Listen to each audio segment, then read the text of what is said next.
Why are you glowing? Are you recording?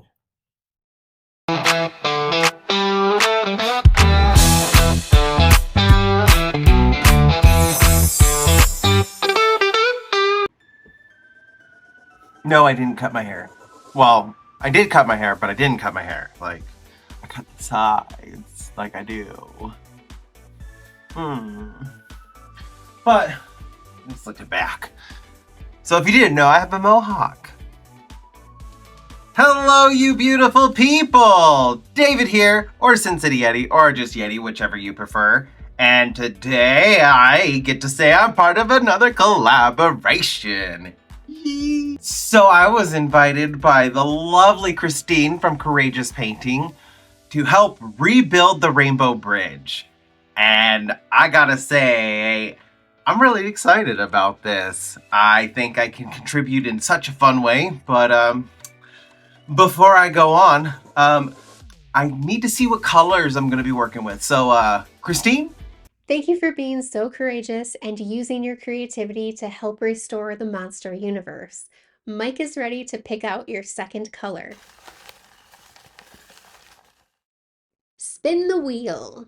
I'm gonna do a Vanna White for each time.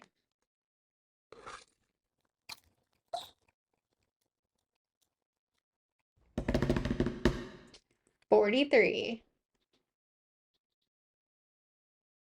Now that you've got your color, it's up to you to use it in any creative project to help restore the Rainbow Bridge. Mike and I can't wait to see what you create. Ooh, so Coral Haze, and I get to pick one.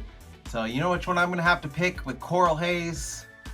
I'm gonna have to go with Striking Purple. Okay, so I have some ideas because I saw the Coral Haze and it's cute. I like the pink. It's like an orangey pink. And then we got the Striking Purple, which is so close to like my favorite shade of purple. When I was a kid, I was obsessed with plum, like the crayon plum, and I loved the way that it colored. That purple was just so captivating to me. And I think having purple and pink, who were my original favorite colors, like be the focus of an art piece, like color-wise, I think it could work. It's definitely like, it's pulling into like my childhood and what I'm thinking about. And how I've always tried to hold on to that. I don't want to lose that. So maybe what my art piece should be me redoing my childhood artwork, working with my two original favorite colors, redoing a childhood artwork of mine. You know what? I think I have an idea. So, enough of my face. Let's go see what I create. Okay, here we go. So this is what I'm going to be working on. It's Stegosaurus, a dinosaur report by David, March 1994, second grade. I was in Miss Burns' class. So we're going to go ahead and read this. Description: Stegosaurus was 16 feet high. Stegosaurus was 20 feet long. Stegosaurus weighed 8 tons. Stegosaurus's body was covered with plates. Stegosaurus had 5 toes in the front and 3 in the back. My spelling was atrocious. Look at that. Come on, little David. You could have spelled better. He had 4 spikes on its tail. He had a small head with weak teeth. Also, those 4 spikes on the Stegosaurus's tail is called a thagomizer. The more you know. Protection. Okay, yeah, good spelling, David. Stegosaurus used spikes and the plates. Environment. Fossils, I think it's supposed to be of. Anyways, fossils of Stegosaurus have been found in Colorado, Oklahoma, Utah, Wyoming. Stegosaurus lived during the Jurassic period, the Mesozoic era. During this time period, the climate was warm and many plants covered the earth. May have been a little dyslexic when I was a kid. Instead of grape, Stegosaurus' favorite plant is grass.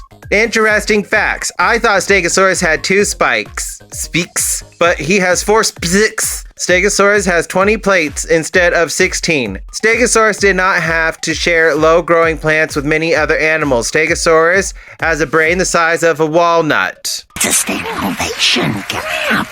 Stegosaurus had a very tiny brain. It was basically the cow of the Jurassic period. Hey, you don't have a Stegosaurus, man. And I loved the Stegosaurus.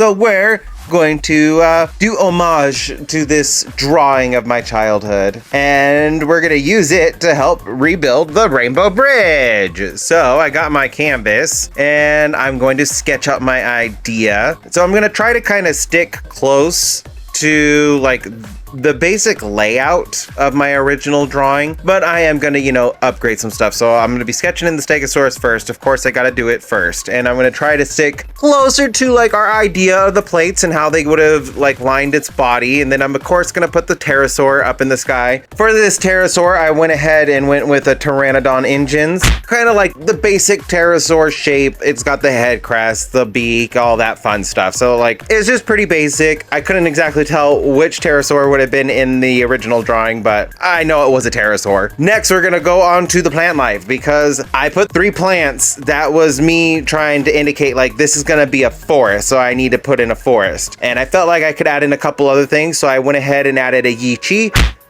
Standing on the back of the Stegosaurus's plate. I thought that would be kind of cute. And I just needed one additional dinosaur in it. So I went ahead and added a baby Stegosaurus, kind of, like to represent the older Stegosaurus, the younger Stegosaurus, pulling the drawing from my childhood and redoing it as an adult. So yeah. Next, I'm going to go ahead and lay down the base coat. So after I sketched everything out, I lined it with waterproof black liner. And then I wanted to go ahead and like lay down like a base coat of the primary 2 colors that I'm going to be using, just so like they're represented and they're there, always peeking through no matter what area of the painting. And then we're going to start with the sky. And I felt like this needed to be more fun, more like playful. And my favorite playful style is impressionistic. So that's what I went ahead and did, just because it pays homage to my childhood quite well.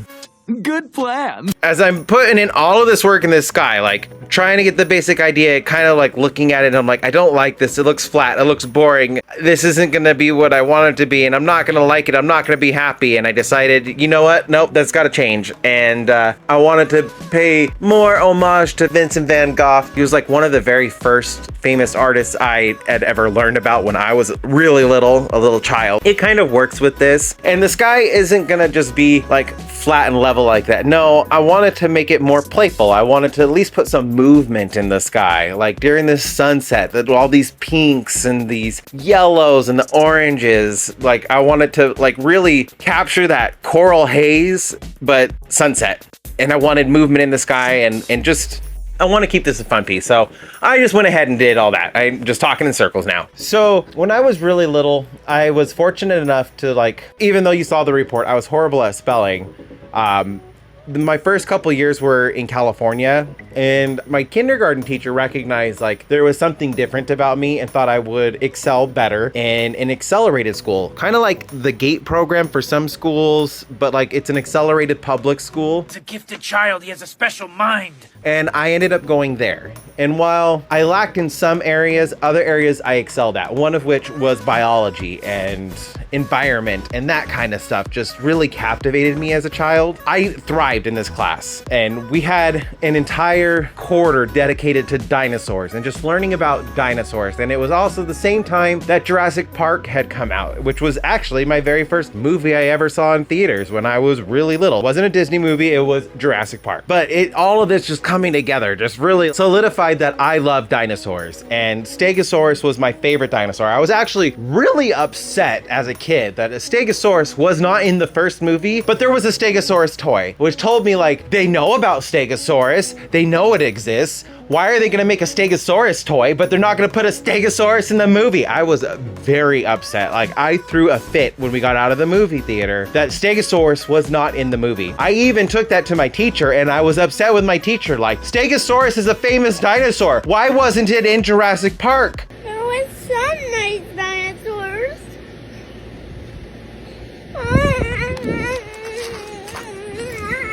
And she was just trying to tell me like there's lots of dinosaurs and they can't put them all in the movie. But I was so upset. I was inconsolable that the Stegosaurus was not in the movie. And then what made it even worse is my parents got the Stegosaurus Jurassic Park toy for my brother, not me. And so then like I couldn't take the toy because the Stegosaurus was known to be my brother's, so it was his. I could not take it from him, but I wanted it so bad. So then I turned around and started acting like I hated Stegosaurus because I didn't have the toy. It wasn't in the movie.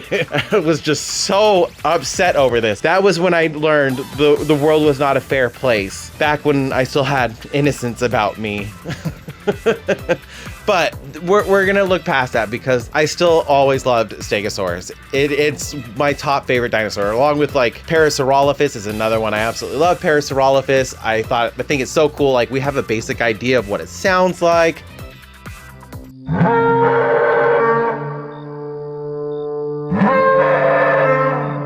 There's also an ankylosaur, Borealopelta. It's one of the few dinosaurs we have like a mummified fossil of it. So like it was mummified and then it was fossilized, and it preserved so much of it to the fact like we know its basic coloring. We know that its belly was like an off-white tan color and the top part of it was more like a reddish brown. So it was like two-tone to help it blend into the environment, and so predators couldn't see it. Like the technical term is called counter shading, and lots of animals have it, from sharks, lions, gazelles, penguins, all sorts of animals. It makes sense it would also be a thing in animals back then. I love dinosaurs, so many different of them. Therizinosaur, I love how it was a turtle at first, and now we know it was like a theropod, and it used its long fingers kind of like a sloth to pull down branches and eat the top leaves, the really good juicy ones. So yes, me being obsessed with dinosaurs never really left. It's still there. It's still like tucked away back in my brain. Even though I don't talk about them as much, I still learn about dinosaurs a lot. There's a lot of YouTubers that I watch, science channels, paleontology. I love dinosaurs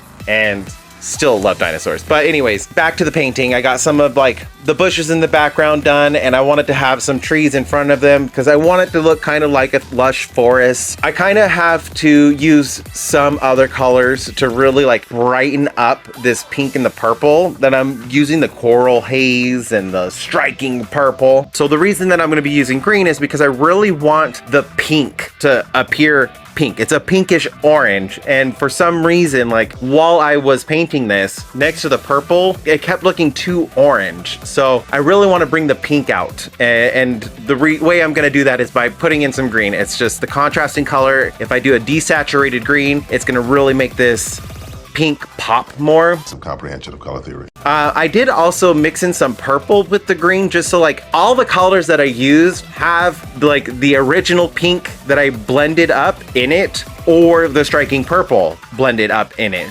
And that was how like I kind of kept incorporating the pink and the purple in, and I really want them to stand out above everything else. So everything is mixed with this pink and this purple. Even the greens, even though like you think it's gonna come looking out like poop. No, like I mixed in a lot of purple with it. I even did make a couple poo colors, like you can see in the tree. Sir, how am I supposed to get painting done when you're scared of the rain?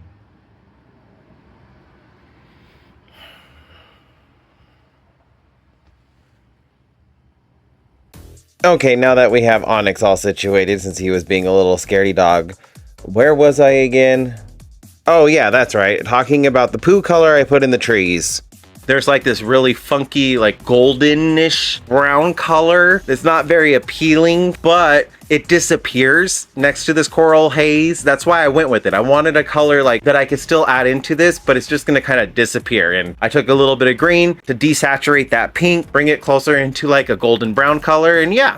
And you can see like getting these trees done and mixing up all the different colors that I needed. And this is when I learned why you shouldn't be mixing colors with your brush. Yeah, I could swear that I heard someone playing taps. Later that night, alone in the backyard, he buried it next to the garage.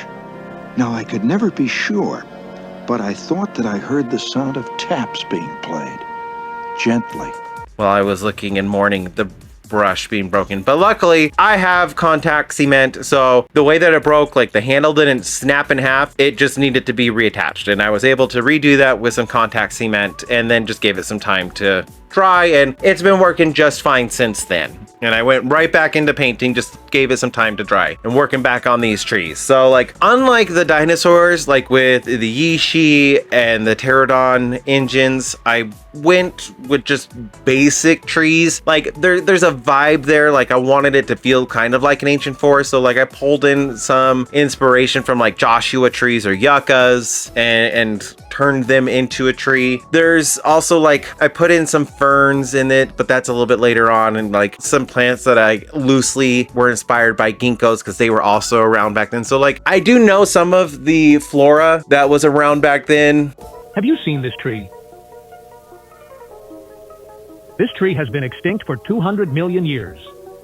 You will be trapped in the Mesozoic era forever.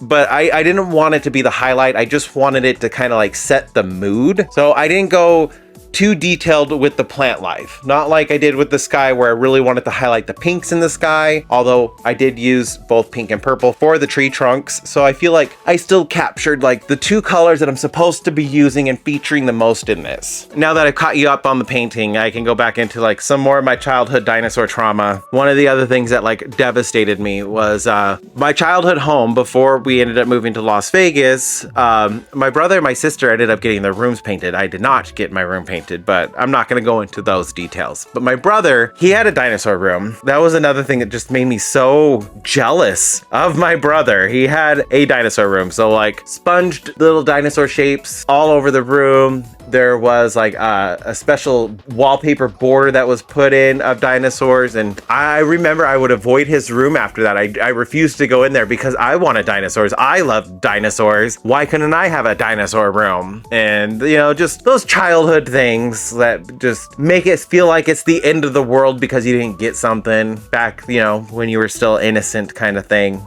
That was a core memory made where I was just like, my brother gets a dinosaur room and I don't get a dinosaur room. Rude. How rude.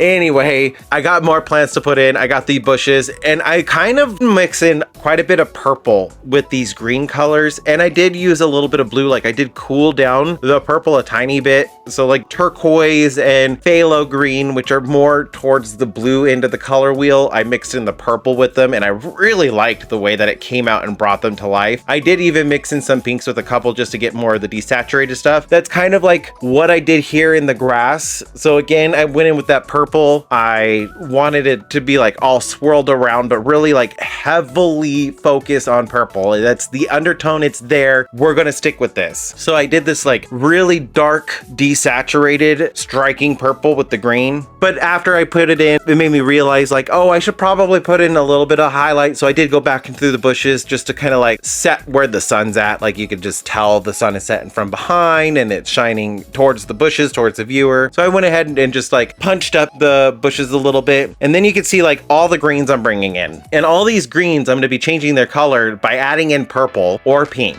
So like those two colors are a part of every single color. So you can see like more of this phthalo green with a lot more of the purple in it, following along with the patterns, just kind of like zoned out. I was listening to an audiobook. I'm not going to tell you which audiobook it is because that's going to be a spoiler for a future video. You're going to have to wait and see.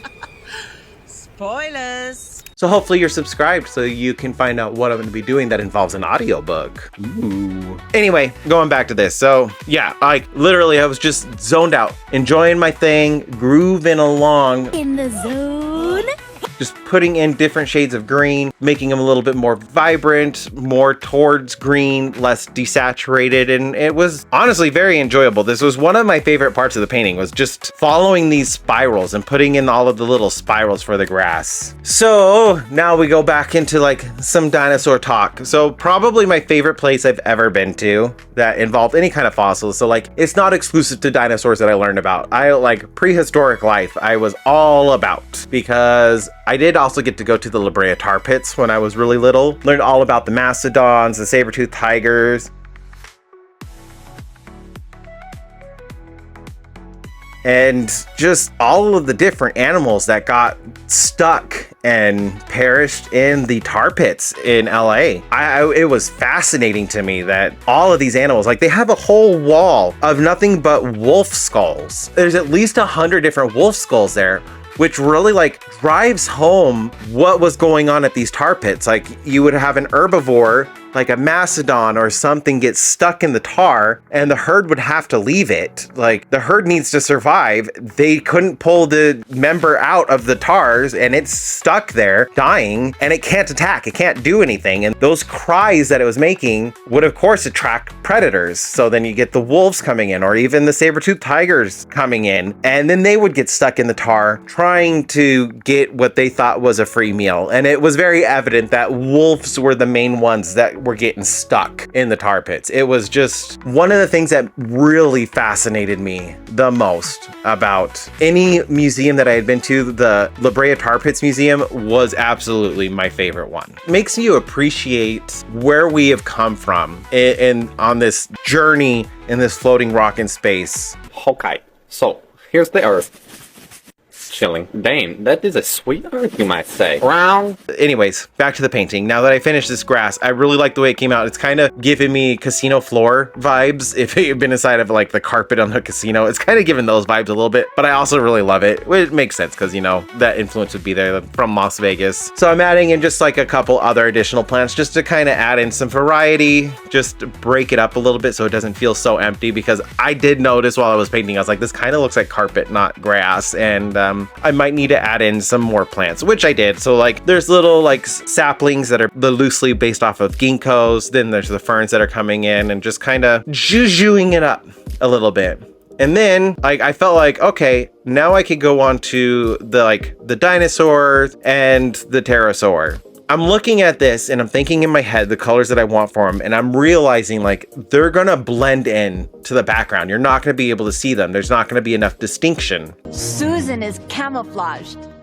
So I wanted to try something a little bit new, and I went ahead and re-outlined everything with black acrylic as I'm coloring it in. And I'm thinking like peaks of this, like the black outline peeking through. Not enough that it's gonna look like it was specifically outlined, but it's just gonna be there to add kind of separation. It sounded well enough in my head.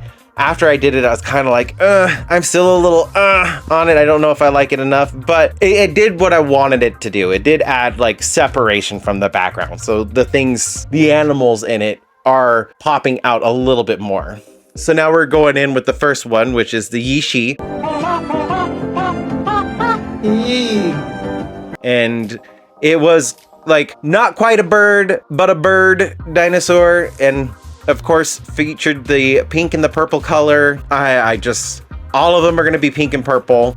I just think it would be like the best way to like really focus on those two colors, especially because like now there's a lot more green and I'm like, this might be a little too green. Did I fail? Did I fail? Did I fail? Too green.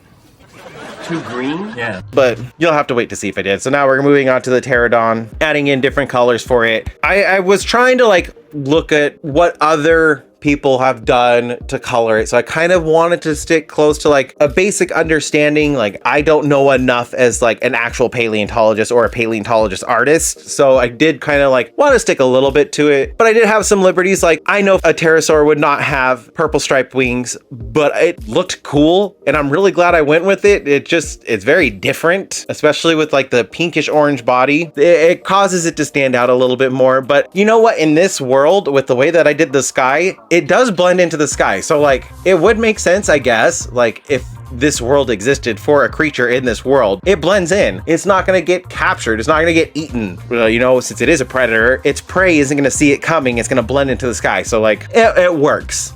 That's also like the way that I feel justifies this purple and pink color I'm going with the Stegosaurus, because I did it as a kid. It was pink and purple. The entire Stegosaurus was purple except for its Thagomizer, which was pink. That was the other reason why I went with this, just because I had already established in my head that a Stegosaurus could be purple and pink. Look at all that pink and purple. And it just kind of worked out for me. So that's what I was going for here. I went in with like the purple. I cooled it down a little bit for the belly, just to add in some more visual interest with the little dinosaur. And I really like the way that it came out. It really brightens up the purple to me, as well as contrast like that little bit of orange in the coral haze with the green around. It's really making the pink pop, adding in some just different stripes. And I love the way the plates almost look like little like fireballs sticking out, and might have to use that idea a little bit later. But now we're moving on to the big guy, the final guy. And I'm just doing the same thing. I want the baby Stegosaurus to look look like its parent, just like a baby. Gave it the bigger eyeballs, just a little bit smaller, stubbier plates on the back, little small thagomizer. So like they look like they're part of the same family. That was what I wanted to go with. And now we're adding in like all the extra little details of this Stegosaurus. So ankylosaurs are what Stegosauruses eventually evolved into. Like the dinosaurs with the big old clubs on their tails. They're related to Stegosaurus. It just, Stegosaurus was a cow of its time, Ankylosaur was a cow of its time, kind of thing. And we know that the Ankylosaurs were most likely two-toned, so I wanted to bring that into the Stegosaurus just to kind of like at least rely a little bit on my understanding and what others understand of dinosaurs. But I did still want to have fun because like this is me redoing childhood artwork. Because I'm doing childhood artwork, I want to have some fun with it. It needs to be playful. It needs to be, you know, fun, goofy. And I kind of like that. So like with the plates, I outlined in the coral haze, definitely made sure like that was a prominent feature on the plates. So like the purple, the striking purple is the prominent color of the body. Coral haze is the prominent color of the plates. I went with a little bit lighter. Then I'm going into a little bit more vibrant of a coral haze. And I'm just going to be following along with what I did with the baby as well. Getting the stripes in and then prepping it all for the yellow. And I'm really glad I went with this yellow. It's fire. It just screams fire to me. I said, oh Lord Jesus, it's a fire. And the smoke got me. I got bronchitis. Ain't nobody got time for that. This could be a Pokemon. That's what it kind of feels like to me. Just like it's a Stegosaurus, but instead of having plates on its back, it's got like jets of fire coming out. That is a Pokemon that needs to happen, and I might make it happen eventually. We'll see. But anyway, going back in, adding in like more of the pinks, kind of brightening it up, helping it stand out, and I am loving this purple and pink Stegosaurus so much.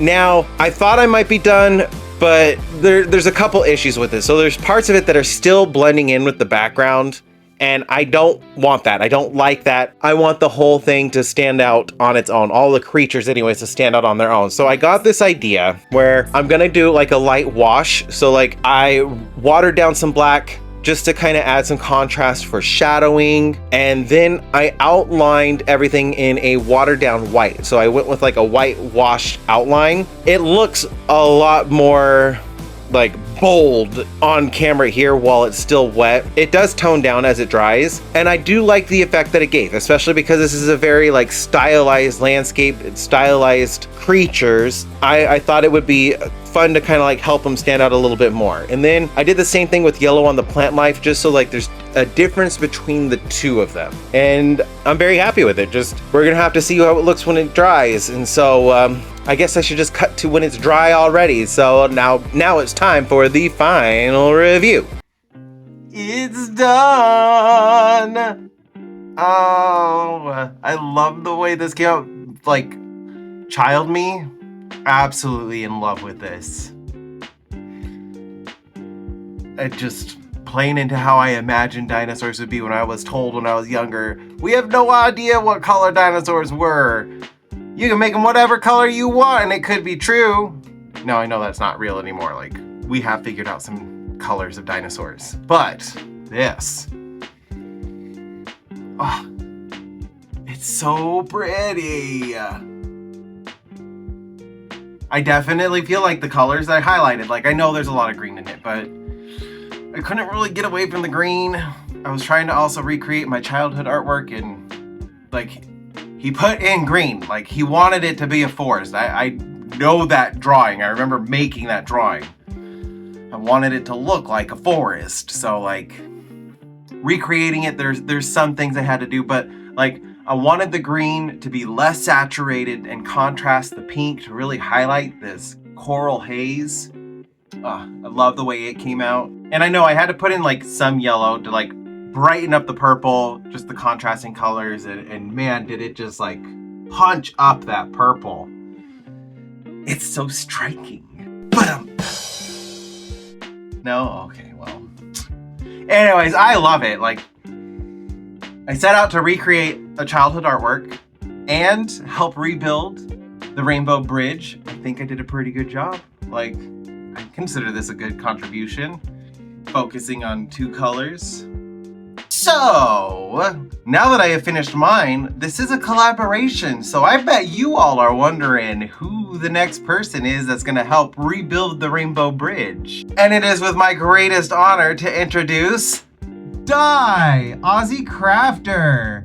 I am sure some of you know who Di is. She's on YouTube posting her artwork, having fun with her videos. She has kind of a dry sense of humor, but I think that's one of the reasons I find her so endearing. And I absolutely love the cute artwork that she creates. Always brings a smile to my face. So yeah, Di's gonna be up next. So if you don't know who Di is, I will make sure to link her channel down in the bottom. Be sure to go give her a follow and watch for that next video. And thank you, Christine, for inviting me to be part of this project with you.